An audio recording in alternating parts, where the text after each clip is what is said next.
नमस्कार। आज हम बात कर रहे हैं टाइफाइड बुखार के बारे में। इसे कुछ लोग मियादी बुखार भी कहते हैं। जी। ये एक काफी गंभीर बैक्टीरियल इन्फेक्शन है जो साल्मोनेला टाइफी नाम के बैक्टीरिया से होता है। हाँ, और ये फैलता है मुख्य रूप से दूषित पानी या खाने से। बिल्कुल। तो आज हम इसी पर गहराई से बात करेंगे। हमारे पास जो जानकारी है उसके आधार पर समझेंगे किसके कारण क्या है, लक्षण क्या है, इलाज और बचाव कैसे हो सकता है और ठीक होने के बाद भी क्या ध्यान रखना चाहिए। हाँ, और ये समझना बहुत जरूरी है, खासकर उन जगहों के लिए जहाँ साफ सफाई और शुद्ध पानी की कमी है। सही बात है। हर साल लाखों लोग इसकी चपेट में आते हैं। और एक और बड़ी चिंता जो बढ़ रही है वो है एंटीबायोटिक दवाओं का असर कम होना, मतलब एंटीबायोटिक रेजिस्टेंस। ये टाइफाइड को आप समझिए एक बढ़ती हुई चुनौती बना रहा है। तो सबसे पहले बात करते हैं कि ये फैलता कैसे।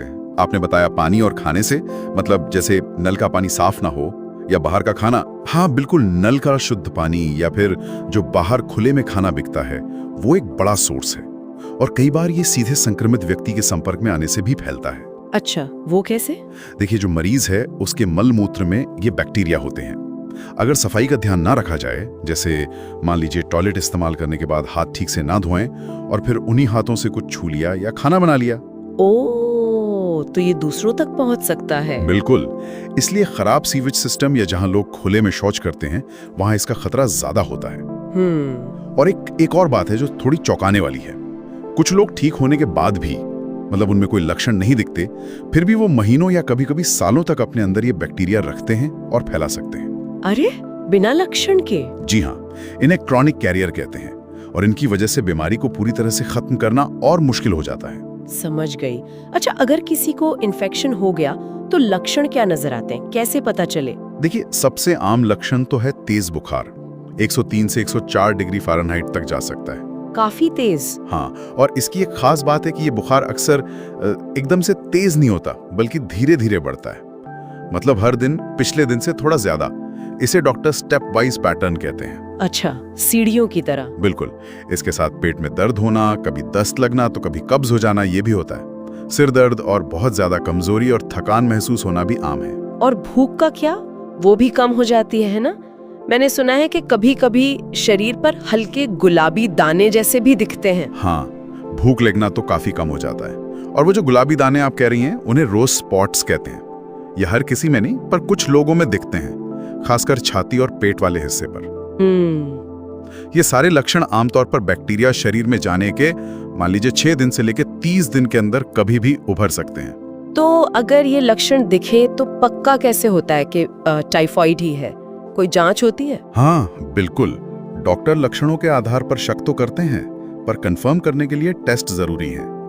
एक तो काफी पुराना और कॉमन टेस्ट है, विडाल टेस्ट। हाँ, सुना है इसके बारे में। ये खून में टाइफाइड बैक्टीरिया के खिलाफ बनी एंटीबॉडीज को देखता है। एक और टेस्ट है टाइफीडॉट, लेकिन सबसे भरोसेमंद जांच मानी जाती है ब्लड कल्चर, जिसमें सीधे खून में बैक्टीरिया की मौजूदगी को कंफर्म किया जाता है। अच्छा, और इलाज की बात करें तो एंटीबायोटिक्स ही चलती हैं इसमें? जी, एंटीबायोटिक्स ही इसका मुख्य इलाज है। डॉक्टर आमतौर पर सिप्रोफ्लॉक्सासिन, एजिथ्रोमाइसिन जैसी दवाएं देते हैं। अगर मामला गंभीर हो तो कई बार सेफ्ट्रिएक्सोन जैसे इंजेक्शंस भी लगाने पड़ते हैं। पर यहाँ एक बात बहुत जरूरी है, ये दवाएं सिर्फ डॉक्टर की सलाह से लेनी है, और जितने दिन के लिए कहा जाए उतने दिन पूरी लेनी है। कोर्स बीच में छोड़ना खतरनाक हो सकता है। क्यों?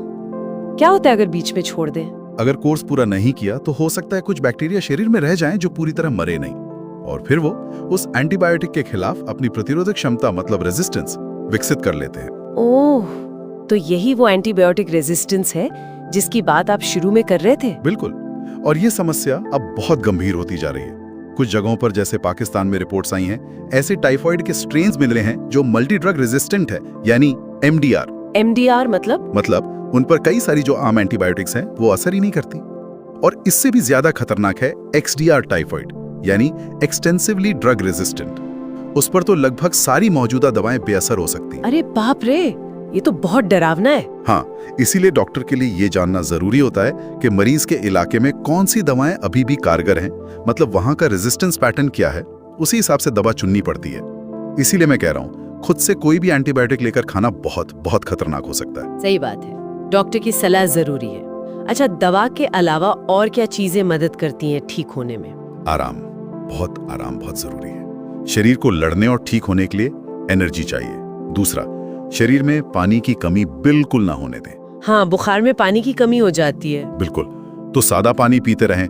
डॉक्टर की सलाह से ORS का घोल लें, नारियल पानी, नींबू पानी, फलों का रस या पतला सूप, ये सब लेते रहना चाहिए।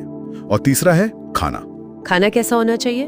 खाना ऐसा हो जो पौष्टिक भी हो और आसानी से पच जाए, क्योंकि इस समय पाचन शक्ति कमजोर होती है। जैसे खिचड़ी, दलिया, उबली हुई सब्जियां, दही, अंडे, या फिर अगर नॉनवेज खाते हैं तो उबला हुआ चिकन। ठीक है, अब आते हैं बचाव पर। जाहिर है इलाज से बेहतर है कि ये बीमारी हो ही ना, तो टाइफाइड से बचने के लिए क्या किया जा सकता है?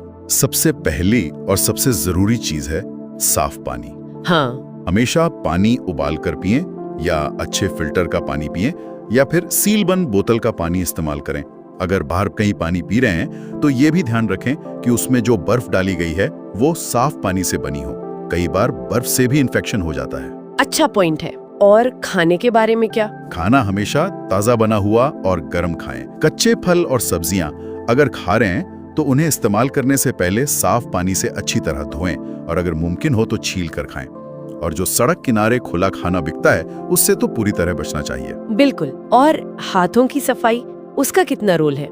बहुत बड़ा रोल है।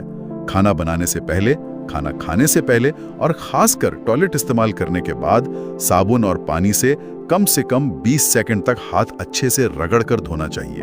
20 सेकंड, ठीक है जी। और अगर पानी और साबुन ना हो तो अल्कोहल वाला हैंड सैनिटाइजर इस्तेमाल करें। इसके अलावा सही टॉयलेट का इस्तेमाल करना और खुले में शौच ना जाना, ये भी बचाव के लिए बहुत अहम है। क्या टाइफाइड से बचने के लिए कोई टीका मतलब वैक्सीन भी है? हाँ, टीके उपलब्ध है। एक तो इंजेक्शन के जरिए दिया जाने वाला वाई कैप्सुलर पॉलीसैकेराइड वैक्सीन है, और एक मुंह से लेने वाला कैप्सूल आता है TY21A वैक्सीन। तो ये लगवा लेना चाहिए? हाँ, खासकर अगर आप ऐसी जगह जा रहे हैं जहाँ टाइफाइड का खतरा ज्यादा है, या अगर आप उस इलाके में रहते हैं। ये टीके शरीर को इन्फेक्शन से लड़ने में मदद करते हैं, लेकिन एक बात ध्यान रखनी होगी। क्या? कि ये टीके 100% सुरक्षा नहीं देते। मतलब टीका लगवाने के बाद भी आपको इन्फेक्शन हो सकता है, हालांकि शायद उतना गंभीर ना हो। इसलिए टीका लगवाने के बाद भी साफ सफाई की जो सावधानियां हैं, जैसे साफ पानी, साफ खाना, हाथ धोना, वो सब तो बरतनी ही पड़ेंगी। समझ गई। मतलब टीका एक एक्स्ट्रा सुरक्षा परत है, गारंटी नहीं। बिल्कुल सही। अच्छा, मान लीजिए कोई टाइफाइड से बीमार हुआ और फिर ठीक हो गया, तो क्या सब कुछ एकदम पहले जैसा नॉर्मल हो जाता है? नहीं, अक्सर नहीं। टाइफाइड शरीर पर काफी असर डालता है, उसे कमजोर कर देता है। तो ठीक होने के बाद भी कई बार हफ्तों तक थकान बनी रह सकती है, और पाचन से जुड़ी दिक्कतें जैसे खाना ठीक से हजम ना होना या भूख कम लगना, ये भी कुछ समय तक रह सकती हैं। तो इस रिकवरी वाले समय में किन बातों का खास ध्यान रखना चाहिए? सबसे पहले तो आराम, शरीर को पूरी तरह से ठीक होने का समय दें, लेकिन साथ साथ धीरे धीरे हल्की फुल्की कसरत, जैसे थोड़ा टहलना शुरू करना चाहिए ताकि ताकत वापस आए। पानी और तरल पदार्थ खूब पिएं ताकि शरीर हाइड्रेटेड रहे। खाने में, जैसा मैंने पहले कहा, ऐसी चीजें खाएं जो पौष्टिक हों और पचने में आसान हों। एक बार में बहुत सारा खाने की बजाय दिन में कई बार थोड़ा थोड़ा करके खाएं। और डाइट में धीरे धीरे बदलाव करें। हाँ, जैसे जैसे पाचन सुधरने लगे, धीरे धीरे फल, सब्जियां, साबुत अनाज जैसी फाइबर वाली चीजें डाइट में वापस शामिल करें। दही जैसे प्रोबायोटिक्स भी फायदेमंद हो सकते हैं, वो आंतों में अच्छे बैक्टीरिया को वापस लाने में मदद करते हैं। और क्या चीजें हैं जिनसे परहेज करना चाहिए रिकवरी के दौरान? देखिए, शुरुआत में जब पाचन कमजोर है तो भारी खाना, तला हुआ, बहुत मसालेदार खाना, मैदा से बनी चीजें, जंक फूड, इनसे बचना चाहिए। ठीक है। कच्ची सब्जियां और सलाद भी कुछ समय के लिए बंद कर दें तो बेहतर है, क्योंकि उन्हें पचाना थोड़ा मुश्किल हो सकता है। ज्यादा फाइबर वाली चीजें भी एकदम से शुरू ना करें, धीरे धीरे ऐड करें। और चाय कॉफी जैसे कैफीन वाले पेय भी कम ही लें तो अच्छा है। तो हमने काफी विस्तार से बात की। कुल मिला के टाइफाइड एक गंभीर बैक्टीरियल इन्फेक्शन जरूर है, पर अगर हम इसके फैलने के तरीकों को समझें, लक्षणों को पहचान कर सही समय पर डॉक्टर के पास जाएं, इलाज पूरा करें और सबसे जरूरी साफ सफाई का ध्यान रखें, तो इससे बचा भी जा सकता है और इसका इलाज भी संभव है। बिल्कुल। और हाँ, ये भी याद रखना जरूरी है कि ठीक होने के बाद भी शरीर को वापस पूरी तरह से स्वस्थ होने के लिए थोड़ा समय और सही देखभाल की जरूरत होती है। एकदम सही कहा आपने। और अंत में एक सवाल शायद हम सबके सोचने के लिए छोड़ सकते हैं। हाँ जरूर। कि जिस तरह से एंटीबायोटिक दवाएं धीरे धीरे बेअसर हो रही हैं, मतलब एंटीबायोटिक रेजिस्टेंस बढ़ रहा है, उसे देखते हुए क्या हमें सिर्फ इलाज पर ही निर्भर रहना चाहिए